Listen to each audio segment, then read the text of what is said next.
pressures and the upheavals that we're seeing in the environment means that everybody in the organisation has got some critical competencies that they have to master. These are competencies for learning and unlearning and being able to adapt very swiftly to change. It's the competency of being able to take a future-oriented approach, to be able to scan the horizon and see what's going on and pull it inside to the organisation. It's also the competencies for managing increasingly complex relationships, the kinds of relationships that come about because of the joint ventures and the working across global boundaries and organisational boundaries that we've already been talking about. Plus, of course, problem solving has become even more critical than ever before, to be able to bring in, to innovate and to be able to solve problems in more creatively and in different ways from how we've been doing them in the past. And to come back to the corporate governance argument, non-executive directors need to make sure that leaders are developing these capabilities themselves, but they're also positioning their organisations so that they have these capabilities coming through for the future to position the organisation for flexibility and to take advantage of future opportunities. So, Alison, with that in mind that Janice has just said, from your position, what's your advice to leaders seeking new opportunities? I think, obviously, as Janice has said, there are new competencies that are coming into play. So we are looking at things such as innovation, such as forward thinking. I think one of the things that Janice mentioned, which is key, is this ability to learn and unlearn. I mean, all of these things are competencies that leaders are going to need to be able to demonstrate when they're putting themselves out there on the market and introducing themselves to organisations. I guess one of the key challenges as well is going back to something that Michael said earlier, is finding the leaders that are capable of innovation, that are capable of this forward, long-term strategic thinking, but at the same time have an eye on risk and corporate governance. Yeah, I think once you've found your leaders, then there is a tension currently between a regulatory environment which very much stresses the need for risk management in the light of the credit crunch and the banking crisis. So particularly in the financial services sector, there's a very express connection now being made by the FSA generally between risk on the one hand and reward, and the need to make a connection between the two. So I think there are issues to be worked out there in terms of, well, how do we incentivize leadership to innovate and be creative on the one hand, whilst satisfying regulatory requirements about risk on the other. So that there's a need to be clear about the message, which is, yes, we want leaders to be innovative and creative, but they can't afford to forget about the need to keep at least one foot on the floor in terms of making sure their organisation still complies with relevant regulatory requirements and doesn't get itself into difficulty by being a little too free and easy, again, in the areas we were talking about before, when you delegate down to make sure that the messages about creativity, innovation and empowerment are accompanied by messages about what our corporate code of ethics is. And then really, as a separate issue, well, how is the organisation going to structure its rewards and benefits systems to meet those objectives? That's something which perhaps has been pretty rigid so far in relation to bonuses, for example. Concepts of key performance indicators around anything other than financial metrics are relatively rare, and perhaps a challenge for directors at the top and in-house lawyers to have a think about, well, how do we generate more diffuse performance indicators that are really saying something to management about, this is what we need you to do, and if you do it, we'll reward you, when you can't necessarily very easily measure in the short term what the output is.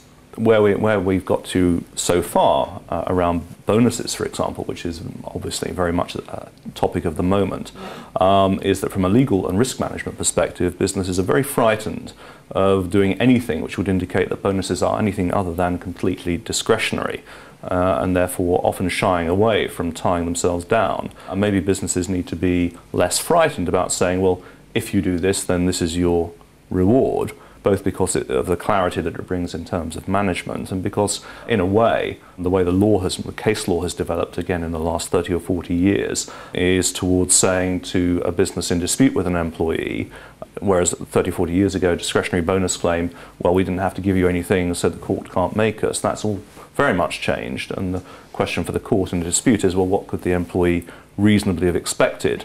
The vaguer and more diffuse the criteria are, perhaps the easier it is for a court to say there would have been a big reward. Whereas if it's carefully structured and set out, the result probably isn't going to be any worse and might well be better if you do get to a situation where there's a dispute because the relationship has broken down. Yeah. One of the things that I find commonly happens in organisations is that there's a disconnection between the strategy and the implementation. When people at the top become directors, there's this feeling that means they direct and they no longer have to manage. And directors often look at the strategy and they set out the strategy. They then pass it over to the people below them to get on with it. And in the implementation of the strategy, it often goes in a direction that is slightly different from the direction that was originally envisaged by the people at the top. And I think that is one of the issues that happens from the point of view of what you were saying just now, because that disconnection then leads to KPIs being unclear. It leads to disputes over whether somebody has achieved their bonuses and whether they've met the goals that were set for them at the beginning of the performance year. And what I think is imperative for people at the top is to create a better bridge than often happens between the development of the strategy and the implementation of the strategy. And that, connected to that, is also being more hands-on in how you're actually managing the people below you. Because again, something that I find happens very often at the top of the organisation is that the directors are directing and they forget that they actually also have they're nearby managers to people. So at the top, you're a faraway manager to the majority of people in the organisation, but actually you're still a nearby manager to some people.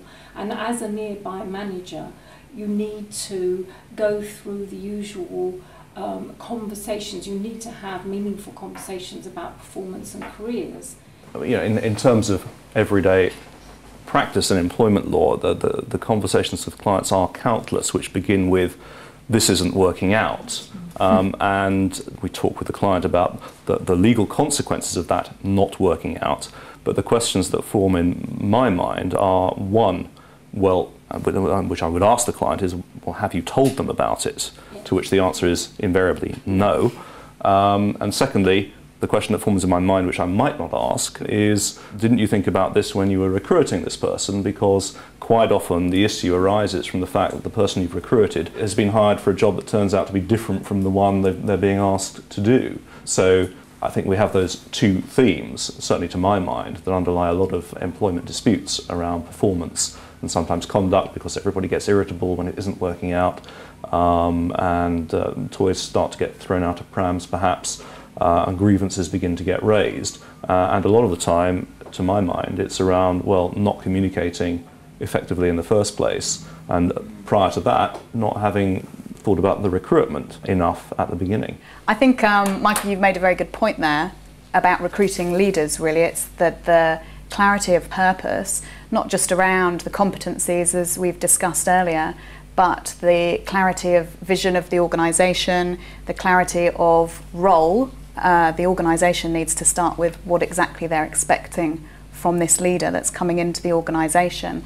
And also, I think, clarity for that individual that's joining the organisation, because even at very senior levels, so often the recruitment process can be quite swift and quite brief, and sometimes it's not always certain from both parties that the clarity of vision and purpose isn't always there.